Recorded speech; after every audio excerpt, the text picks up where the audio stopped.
Setelah kita berhasil menginstal React dengan tampilnya Welcome to React ini, sekarang kita akan mencoba membuat sebuah aplikasi yang sederhana saja. Seperti yang kita ketahui bahwasanya tadi kita sudah membuat sebuah file project yang berada di folder latihan dengan nama Hello. Nah, kita akan membuat coding di folder Hello ini. Saran saya, instalasi di komputer Anda sebuah editor teks. Di sini saya menggunakan Atom. Saya sertakan juga sudah di CD. Anda bisa menggunakan editor teks lainnya seperti Sublime atau Visual Studio Code. Oke. Sekarang kita buka editor teksnya yang bernama Atom. Kemudian kita open folder yang bernama Hello tadi yang berada di folder latihan. Kita pilih Hello, kemudian select folder. Maka akan terbuka sebuah folder yang bernama Hello. Nah, semua file React untuk codingan itu berada di folder src ini. Anda bisa melihat di sini ada beberapa file yang sudah diikut sertakan oleh React ketika kita menginstal tadi. Tampilan utama tadi dia berada di app.js ini. Nah, di sini kita bisa melihat tulisan Welcome to React, kemudian ada logo di atasnya. Ini ya.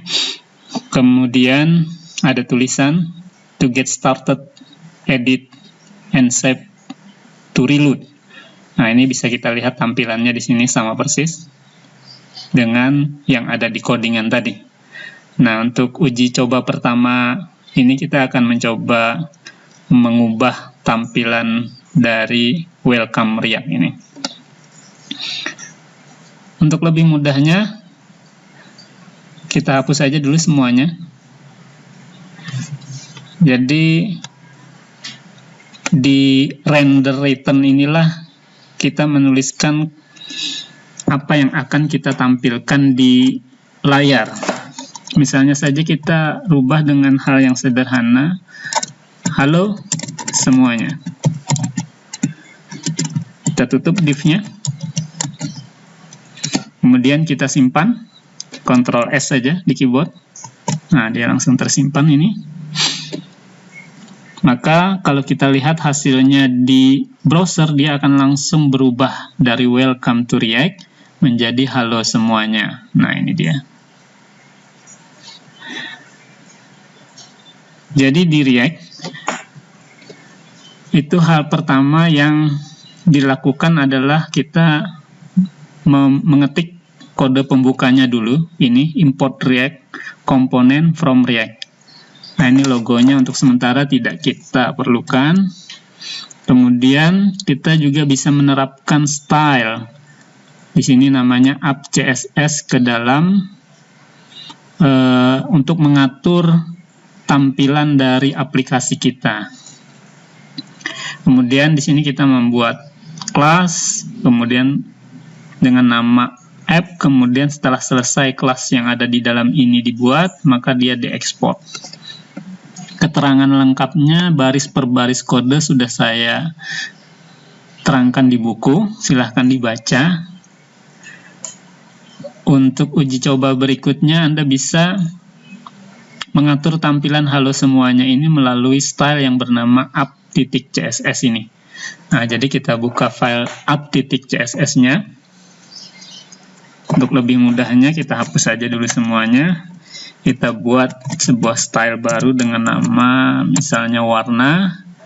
Kita buat style yang biasa aja, misalnya backgroundnya berwarna plum. Kemudian kita kasih border, lebarnya 2 px, solid, berwarna purple. Kemudian teksnya kita posisikan berada di tengah, center. Kemudian kita buat jarak, misalnya paddingnya 20 pixel aja. Kemudian marginnya juga untuk keperluan jarak 20 px. Kemudian kita bisa atur font size-nya ukuran biasa saja 1, dan bisa juga kita tebalkan, bold. Ini saja dulu. Ini ingat, nama stylenya adalah warna. Nah, jadi nanti kita panggil dengan nama yang sama dengan style yang telah kita definisikan di app CSS. Oke, kita simpan. Nanti ini setelah disimpan dia akan hilang titik birunya. Ctrl S. Nah, kita kembali ke file app.js tadi. Ini dia. Nah, halo semuanya, ini akan kita terapkan style dari app.css yang telah kita import tadi. Nah, setelah kita import berarti kita bisa menggunakan style yang berada di app.css. Cara memanggilnya, kita ketikkan class name, kita sebutkan nama stylenya tadi yang bernama adalah warna. Nah, jadi kalau di React itu menggunakan class name. Kalau CSS yang biasanya kan kita hanya menggunakan cukup class gitu ya. Kalau di React dia menggunakan class name karena menggunakan sintak yang disebut dengan JSX. Oke, untuk melihat hasilnya kita simpan. Langsung kita lihat di browser. Nah, maka hasilnya akan langsung halo semuanya berada di tengah. Hurufnya juga berukuran 1 em tadi dan bold. Kemudian di sini ada border sebanyak 2 px. Kemudian backgroundnya berwarna plum. Dan ini adalah margin px-nya, jarak antara tulisan dengan sisi border. Oke, saya cukupkan untuk uji coba pertama kita aplikasi tentang React. Cukupkan sekian ya.